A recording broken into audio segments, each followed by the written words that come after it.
Okay, hello everyone. We are here today to talk to two dynamic moms in the Down syndrome community. And I appreciate them taking the time here to speak with us today about inclusion and employment and education. And so again, this is going to be a virtual talk, a mother's perspective on inclusion. So let me welcome our guests real quickly. I have Sandra McElwee, who is the author of 3 books about her son, Sean, who is a cast member of the Emmy Award-winning TV show Born This Way on the A&E network. Her current job title is Chief Dream Facilitator. As she's assisting Sean with his latest enterprise, Shawneese.com, an online t-shirt company that creations dream funny things says, as well as lines, especially for people with Down syndrome. So welcome, Sam. Thank you. Glad to be here today. And I have Nancy Heffener, and Nancy is a mompreneur at Plexus, working with her son Brad Heffener, the first Plexus Down syndrome ambassador. So welcome, Nancy. I appreciate you both being here today. Thank you. Really appreciate it. Okay, so let's start off. I'm going to speak with Nancy first. So, Nancy, Brad had such a great high school experience. Can you share with us how you got the school on board to support him throughout his high school career, which is when, as you know, a lot of the academics and the socialization with their typical peers kind of stops. So can you? Over a decade of working in our school district very collaboratively. You don't suddenly get to high school and have doors open for you. You sort of develop that partnership from day one. And so we definitely had a reputation in the district of being a family that would be very supportive of Brad. And we met over the summer with the principal, and we agreed to do whatever we needed to do as a family to support him. And it started out by just enrolling him in an after-school weight training program with a lot of the athletes. And some of the students and the coaches took an interest in him and said, all right, why don't you have him try out for basketball? And we did. But what I'd like to point out is for the entire 4 years that Brad played on that basketball team, because he was the first and we were pioneering, someone from our family was at every single practice and every single game. So there's definitely a commitment that's there. And it was a partnership. It was a clear partnership with the school, with a long-standing relationship from day one. You know, Brad entered the district at age 3 and had kind of, by that time, by high school, they knew who he was. So it was a lot of hard work. Yeah. Yeah, because I know that in our school district, I mean, you have to be active if you want to be heard. So, you know, I appreciate that, you know, that there's a lot of time that goes into, you know, obviously getting the services that we want for our kids. Right. So it's definitely a commitment, but obviously worth it. Definitely. So Brad, you mentioned that Brad was the first in your town, a child with Down syndrome to graduate from high school. Right. And so was he always on that track, or was there a certain time in his education that you actually switched? Because I know when you're on an IE, there's actually tracks that you can take. So always on that track, or was there some time period that you decided to change that? I, in my mind's eye, had him on that track from the day he was born. Okay. You know, again, to get to that end point, and you know, hindsight being 2020 and looking back, I'm not really sure where I got that strength from, but I know clearly from day one I had the same expectations for him that I had for his older brother. So, you know, that started out by age 3 when our district really didn't have anything other than preschool handicapped, is what they called it at the time. I enrolled him in a local preschool in a regular class, 3 years old. We're going back, 26 years. And it's actually the same school where my grandkids now go. And my granddaughter is in class with a little girl with Down syndrome, which just melts my heart. But so before he was even kindergarten age, ages 3, 4, and 5, he was in a regular preschool class. And he started kindergarten when he was 6. So by the time he got to kindergarten, I had already sort of vetted out a lot of what needed to happen to have him successful in kindergarten. And I really had to advocate. They did not want him in a regular class. I'm not going to speak the horror story part about it, but we won the battle. We got him in the door. And, from there on, it was really just being very, very aggressive, doing a lot of work at home. I know you and I have chatted a little bit about the fact that I also enrolled him in Kumon, which was supplemental for reading and math. And he did that from about 1st grade all the way up to 7th grade. So again, when you're the first doing something, you really are kind of going overboard. I eat, slept, and drank, basically doing everything I possibly could for this child so that by the time you were looking at, can he graduate with a diploma, you just take every day, you just get up and you put your feet down on the floor and you just keep plowing ahead still with that goal. Did I dream that? Yes. Did I think it was a reality? Sometimes I did, sometimes I didn't. But it just, again, it starts from a very, very early age and preparing for it. Right. Now, he has an older brother, right? He has an older brother. His brother is 5 years older. And so was he, so he was in the school then with Brad at the same time? They were actually only ever in the same school for when Brad was in kindergarten. His brother was in 6th grade. And he went to a different high school. His brother went to a different high school. So they were never, ever in the same school together. And I never really even had the benefit of teachers that really knew him through his brother, except for that one crossover year in elementary school. Right. So then I know, going to IEP meetings, we talk a lot about accommodation. And so was there anything in particular in his IEP that, had to be included to support him? Again, I'm speaking on that track of diploma because, for my son right now, he's not on that track. Would I like him to be? Yes, I would, but it's different for every child, as we know. That's why they call it an individual education plan.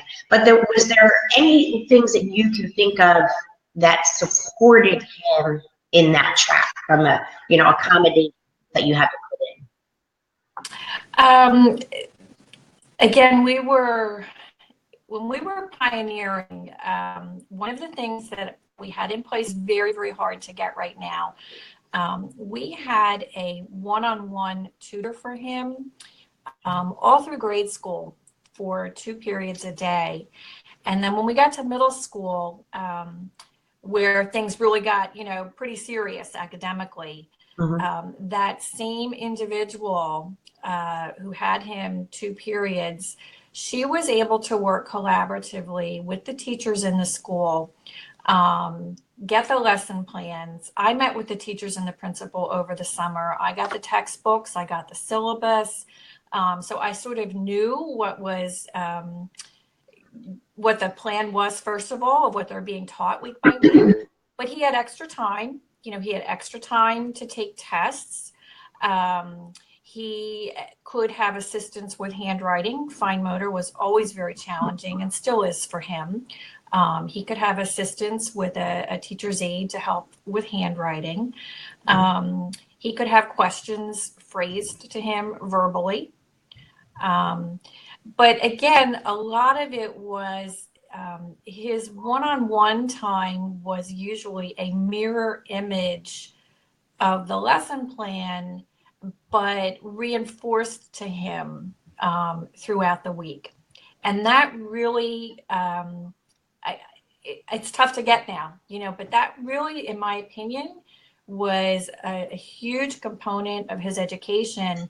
And he actually had that same individual from sixth grade all the way up through high school. She transitioned from the middle school through the high school with him. So we never had to sort of reteach what we were trying to do with him. She got it. She immediately would hop on board with the new set of teachers each year. We had a composition book that went home every day, so I was very well aware of what was going on. And I popped up at the school a lot. It was not uncommon for me to drop him off or pick him up or, poke my head in or be involved in activities. We were very, very physically present his entire educational time period. So you mentioned that you had the tutor. Was that tutor work with you at home with him or during the school? No, during school. Okay. Yeah. So instead of, some kids, I guess, they get electives, right? So his elective was one-on-one tutoring. So he didn't get to take like the extra music class or art class or, whatever some of the electives are that students can typically take. His curriculum was basically his academic courses, and then his free period per se was working with a one-on-one tutor. Good to know. Good. Okay, so from the transition process, and I know you were new to the program and you pioneered it. Maybe they didn't even have a transition process for him. No. The transition process was, I had watched some of the young adults in our area turn 21 and suddenly have nothing in place. And so I had watched from that and knew I didn't want that. And I also was really quite fearful of having him be done, at 21 and just have nothing to do. So one of the things that we did, after he walked at graduation, we still had another year and a half really. And that is the time period that we worked on some job training. Mm-hmm. And so he was actually hired by Aramark Corporation. They do a lot of the food service in cafeterias and sports stadiums. He was hired by Aramark and worked there in the morning and was paid. And we would drive him and we would pick him up, and that's what we did. So he had a 5-day-a-week schedule. So he still felt like he was still in the school environment, but he wasn't going to a homeroom. He clearly was going there to work. And simultaneously is when we secured the position for him at Wegmans. Mm-hmm. We didn't go through any agencies. We didn't go through the school. A shopping center was being built within 5 miles of our home. That was sort of my radius. My radius was 5 miles. And, I would talk to Brad and say, what do you think about working, here or there? And we would talk about it. And we finally zeroed in on Wegmans. And literally we went into like a little strip mall where they were doing the hiring.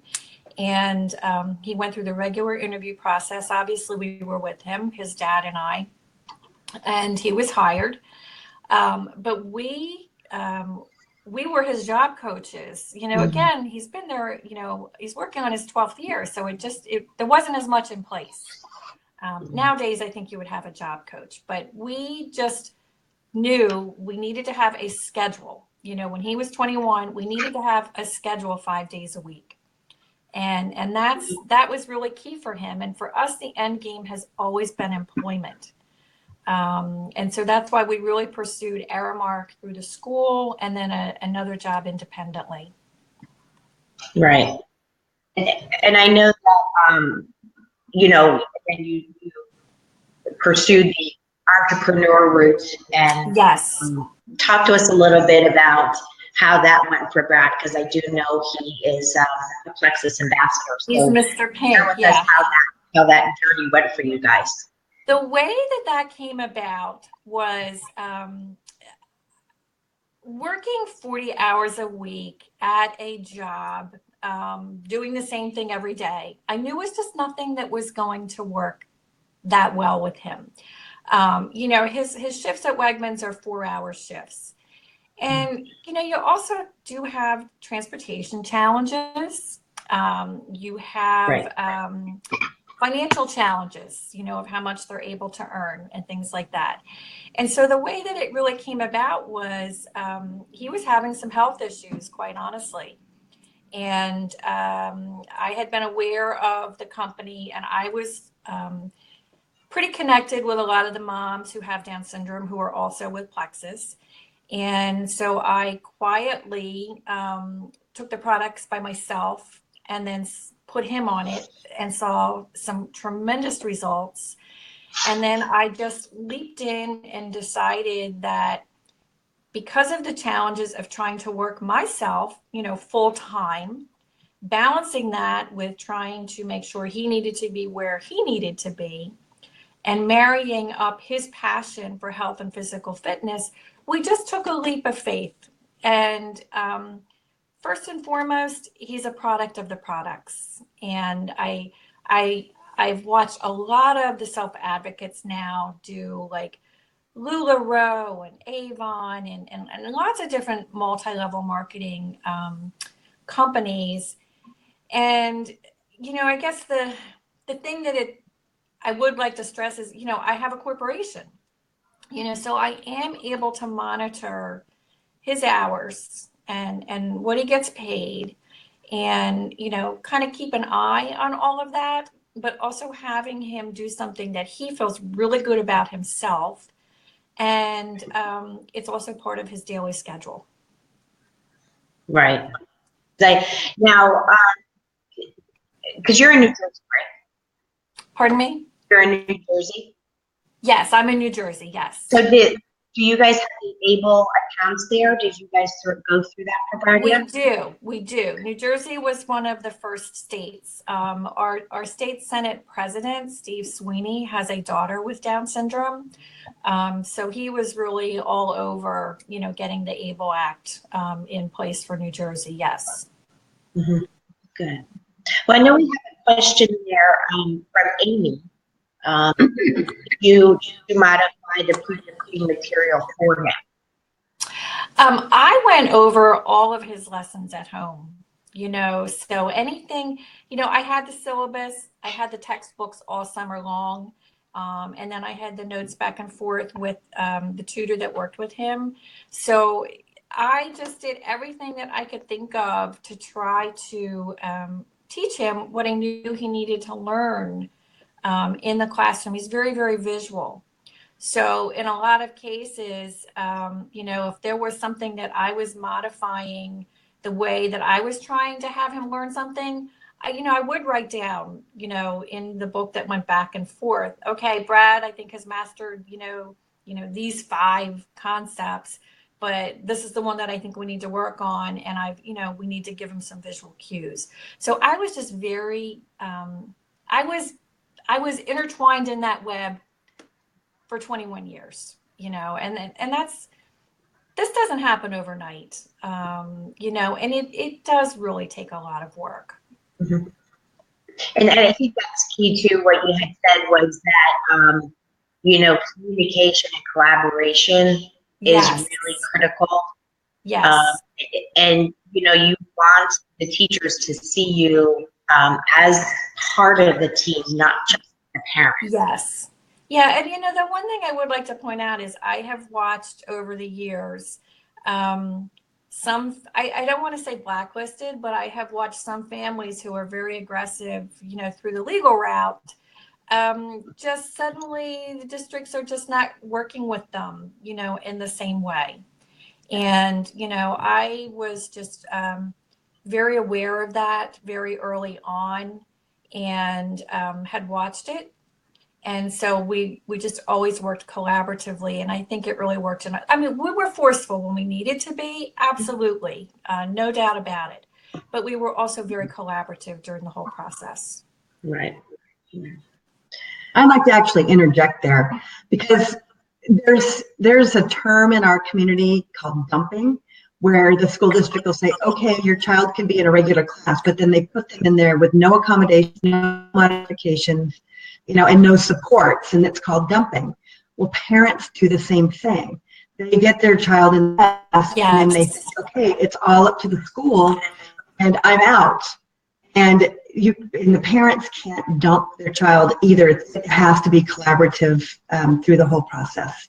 Yes, Sandra, that is an excellent point. And you know what? It's over the 29 years, it's also a point of disagreement sometimes amongst parents, because I will have parents say to me, well, I can't be there for every game.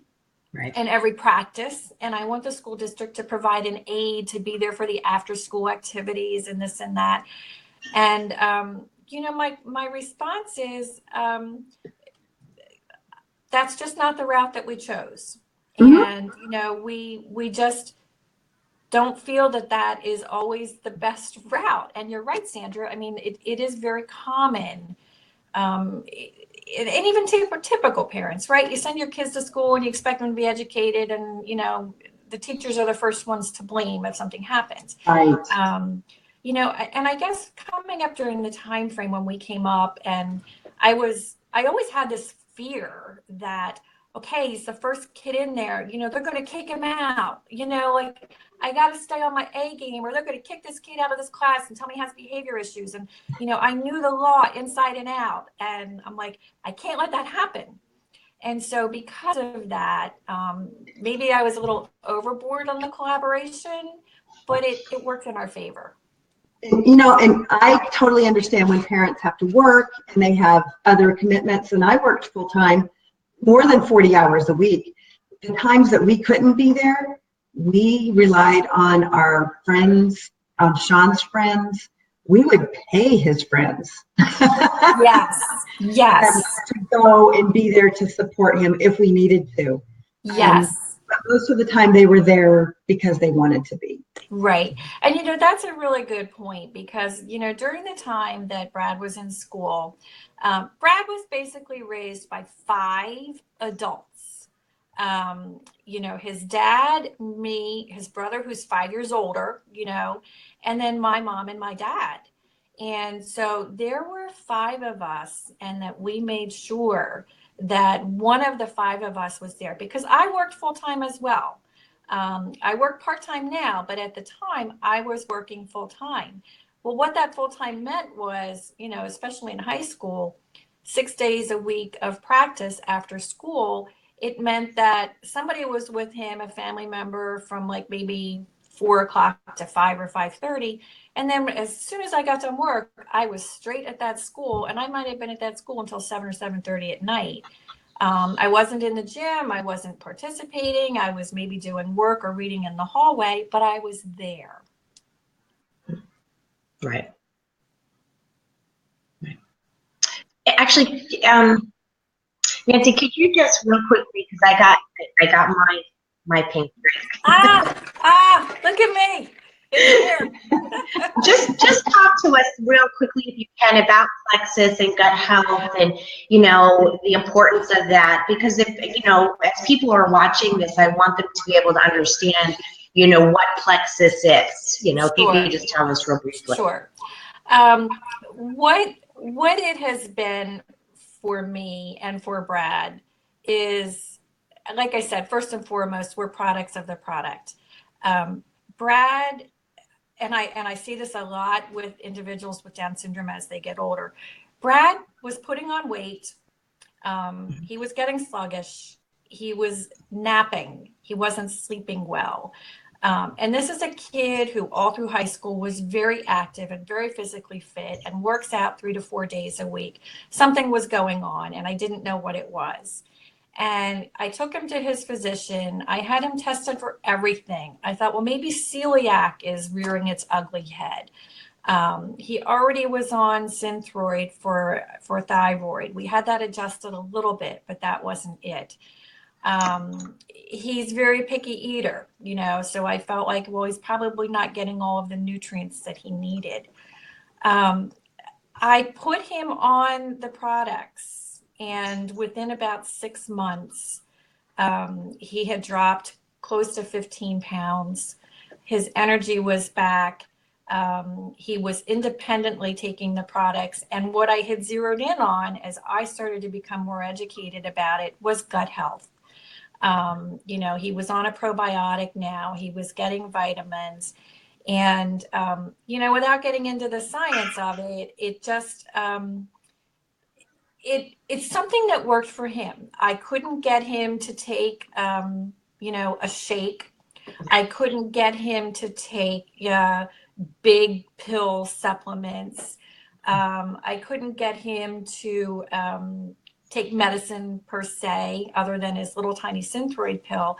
But for some reason, when I had him drink the Plexus Pink drink, and I'm like, Brad, it's sort of like Gatorade. And we had a chart, we had a calendar, which when we talk about it, I actually show the calendar. And it started out where he would just, drink it a couple of days a week. And then the second week, he started to drink it a little bit more. And by the end of the month, he was crossing off on the calendar, independently making it himself. And when he would go to the gym, he would text me after his dad took him to the gym. And he's like, Mom, I feel the Plexus power. So it's hard sometimes to find out from them exactly what they're feeling or exactly how something is making their body work or not work. But all I can say anecdotally is I saw the Brad that I knew when he was probably 15 or 16. And when he, and I don't understand all of the genetic component, that they are predisposed to weight gain. And,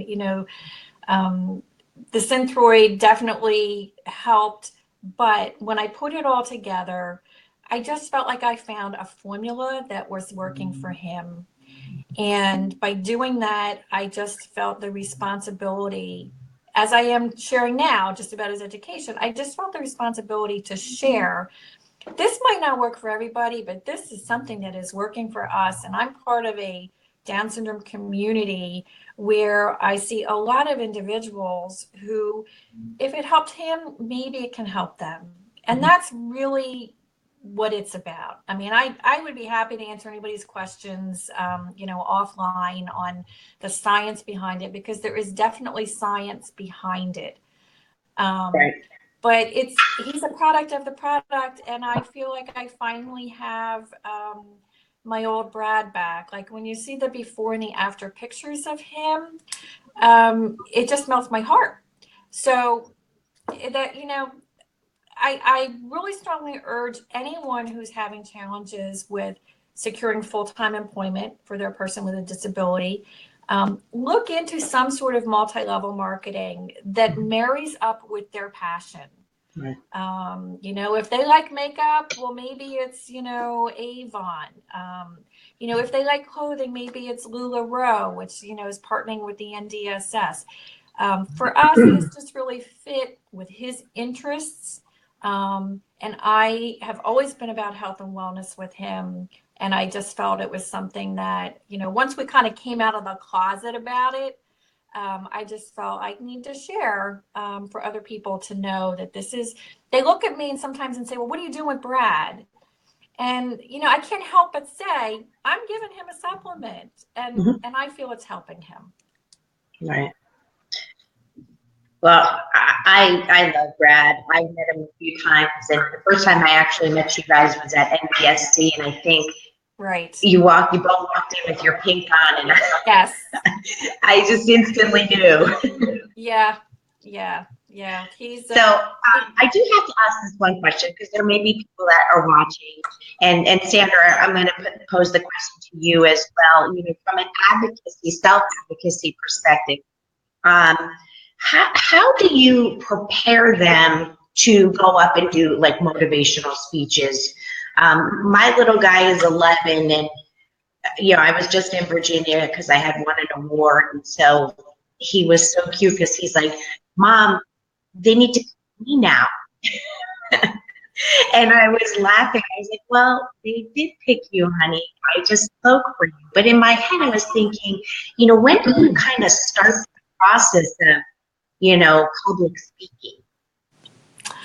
I'll just give a quick answer, but then I'm going to turn this one over to Sandra because I just watched Sean give a phenomenal speech at the Nothing Down Gala about a week ago. But very quickly, it started with us at age 5 at the Little League ball field, making Brad go up to the snack bar and order his own food and use his own words and, hot dog, please, thank you, here's my money, and shaking hands and making eye contact, all at a very young age.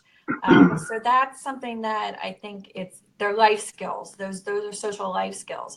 Right. But where I got the most stares, meaning kind of like stares, like what the heck are you thinking, was when I signed him up for public speaking in high school.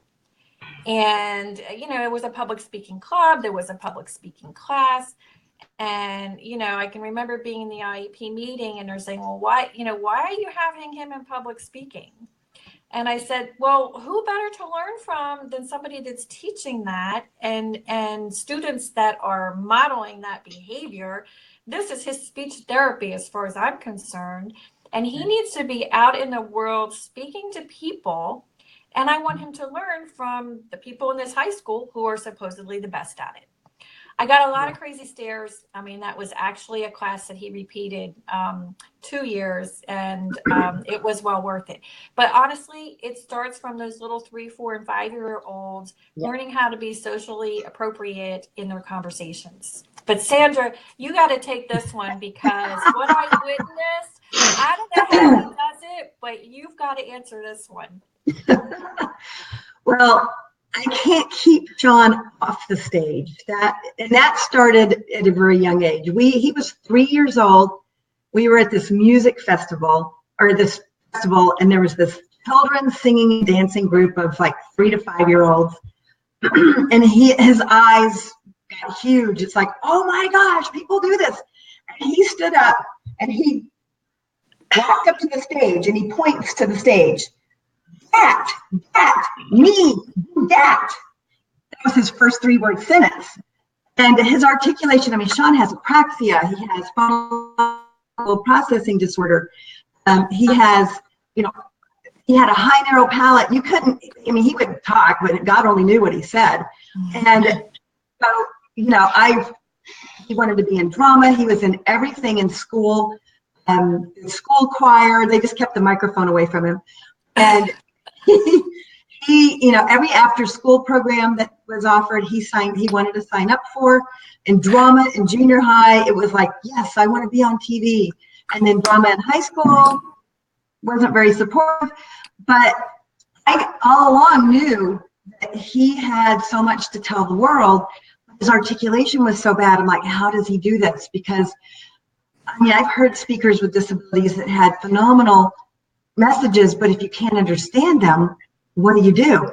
And then Carleen Matson did a presentation with several adults with Down syndrome to the American Geneticists Association. It's their national conference, and she had to caption every slide. So every slide, whatever they said was on the slide, so people could read what they were saying in case they couldn't understand them. And that's how we started with Sean.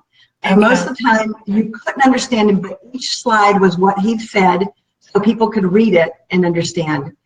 And that was how he started. And it started because of books. I would do a presentation on the books, and I would say, now Sean is going to tell you what's happened in his life since then. And then he would go through his little presentation. Well, his articulation still was bad, but we had what he was saying on the slides, and he loved being in front of everybody. As he decided he wanted to be on TV and it was like committed to it, I said, you're going to have better articulation. Nobody can understand you. And before that, I would try to correct him. No, you say it this way. No, you say it that way. And he'd just be, Mom, stop. And he didn't want to hear me, just that typical kid. And then when I said, he went to an audition, and the person auditioning him, it was a great role. It was very funny, but if you can't understand what it is, what the person's saying, it's not very funny. And so he thought he was going to get it. And I said, no, I couldn't understand you. I couldn't understand you. They couldn't understand you. And then he, for a good 5 minutes of silence, which is hard because he's always chatterbox. And he said, will you help me? Oh, That's when he finally would listen to me say, no, you say it this way, and no, you pronounce it this way, and go through each syllable of a word. Because with apraxia, you have to hear the word like 100 times to get it right. And there's examples of him on Born This Way where he got his HUD voucher, but he called it a head voucher. He was going to Vegas to play craps. He called it cramps. So, you know, I mean, some of the stuff's pretty funny. But at the same time, it's just his, you know, his apraxia. He can't pronounce the words. So he's worked so hard without speech therapy because, like you said, Nancy, you got to find where their interest is. It has to be meaningful to them. And if it's not meaningful, who cares? that's right. You can sit there and go, and somebody knows you want a glass of water from that. It's not meaningful. Someone sits there and goes, and you go, I'm sorry, I can't understand what you said. And you make them either show you or work on it harder, then it's meaningful. So anyway, that's kind of how that happened. And unfortunately, in that presentation, he was so empowered. There were so many young parents there. He felt like he was hanging out with his buds. He got up there. He started making stuff up. He has never been to Africa, much less wasn't born there. So I don't know where that came from. I was like, stick to the script. That's That's awesome. Yeah, he nailed the presentation. No, I mean, he had the charisma, was working with the crowd, was getting the crowd all, and this was a ballroom of people that he didn't know. And he got the crowd all riled up, had a dialogue with them, and was just absolutely amazing. So you would never know, from what you're describing, Sandra, you would never know all of that hard work because he looked like such a natural. And he wrote that speech himself. Wow, even better. Yes, even better. Because what he had, like after my presentation, was in high school I did this, in high school I did this. You know, it was just, you know, what went through basically what he did. And he tells me, Mom, my speech is boring. And he's the one who said, I want to tell people it could happen, it could happen. And I want to tell people that when they don't give up, that's what faith can do. And I mean, while he can't write, I mean, his fine motor is so bad. Where were the iPads when he was in elementary school? But he dictated it and do the PowerPoint, and he wrote that speech. So yeah, that's why he's so passionate and delivers it so well, because it's his. Yeah. It's his words. Right. It is. Yeah. That's awesome. Well, I didn't see it, so I'll have to see if I can find it online somewhere. I have one of his presentations on a YouTube video. It wasn't that one, and it was to an education conference, so he wasn't quite as animated, but share with me, and then I can share it, you know, on the Facebook page. So Sandra, I know you are an author of 3 different books, and I have one, and I meant to hold it up, but it's actually on my other table. But I love your book, Who's the Slow Learner? A Chronicle of Inclusion and Exclusion. And I'll be honest with you, it's truly helped me. I met you guys at the NDSC maybe 4 years ago, I think it was, when you guys were in Indianapolis. So that's when I got the book, and I love it. And I know when I was sitting there waiting to get it from you, buying from you, there were so many moms ahead of me who like say it's their Bible, like they use it. And I know I do. I go back and I look at it and I refer. I'm like, wait, what did Sandra say? So, you know, explain to us, you know, about the book and why you wrote it and what you hope that parents gain from it.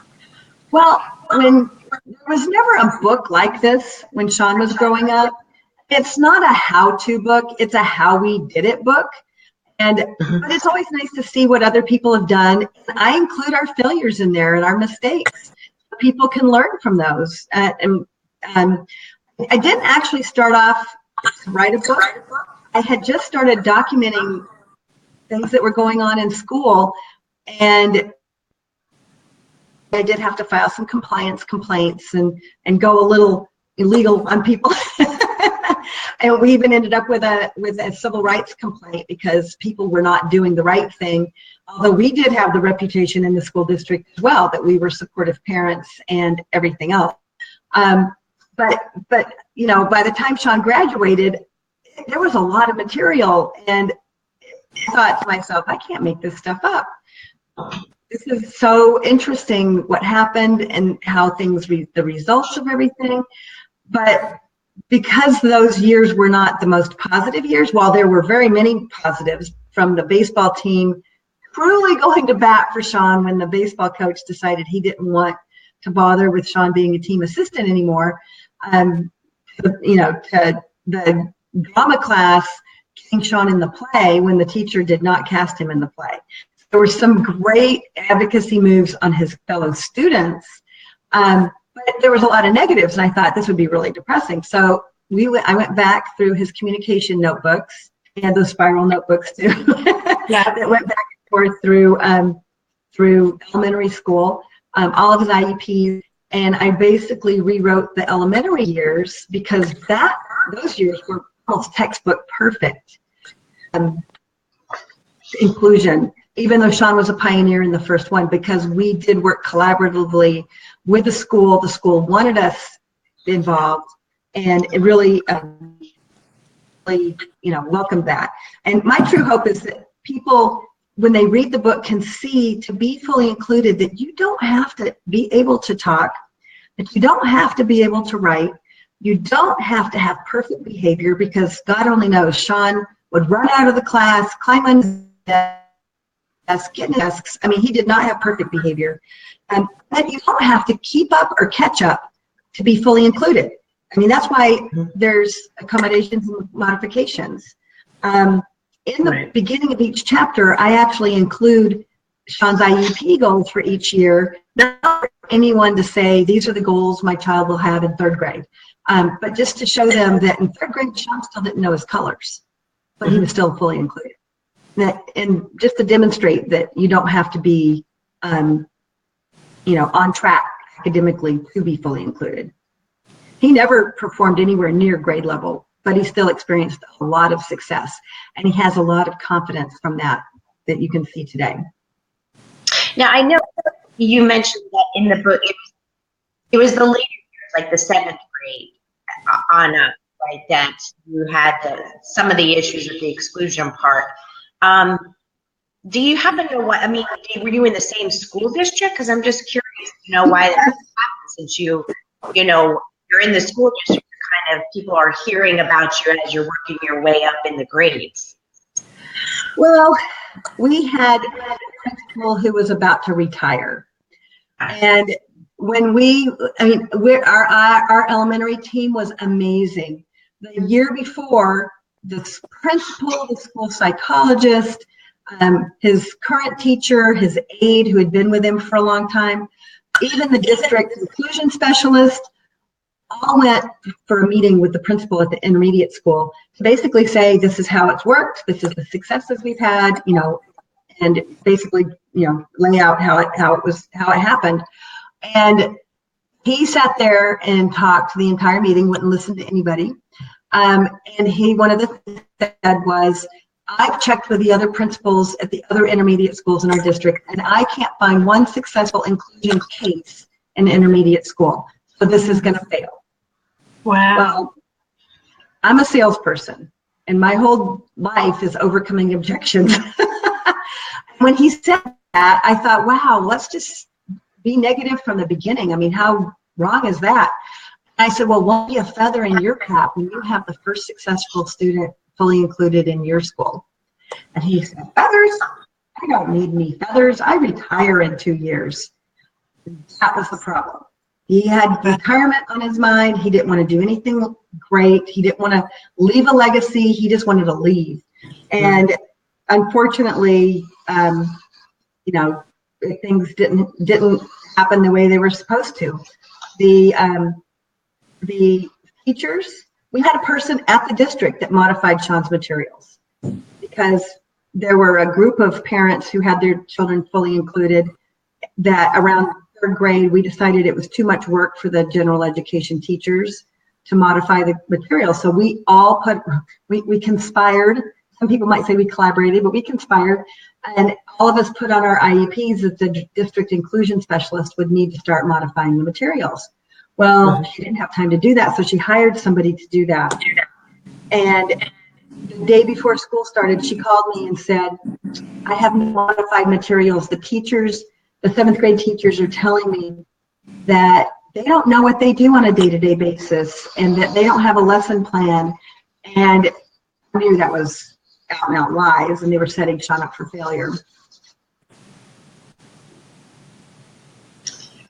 Okay, so thank you. So in your book, I know you talk about, you tell parents about to be aware of the hidden meanings that some of the comments that you're getting from the school personnel. Just can you explain to us what you mean by that?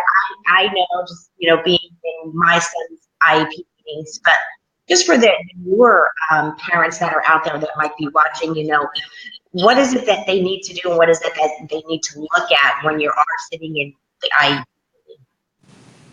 Well, when Sean was going into 7th grade, the principal insisted that I tour the school and see the special day class. And the school psychologist accompanied me on this tour. And every time we would go into a regular class, he'd say, there's 32 students in this class. That's a lot of kids in the class. And I turned around to him and I said, well, that means Sean has 31 additional teachers. Right. As he was trying to scare me with how many students there were. Well, he already was in class with 32 students. He had been for a few years. And then he went to the special education class and he's like, oh, look, there's only 8 students here. He's going to have so much fun in this class. Well, the students were sitting at kindergarten tables. This is 7th and 8th graders in the half circle kindergarten stations. And we're talking kindergarten height off the ground, sitting sideways because their legs can't bend under the table because they're 5 foot tall and taller. And they were coloring. They were coloring, 7th and 8th grade. And he said, Sean will have so much fun in this class.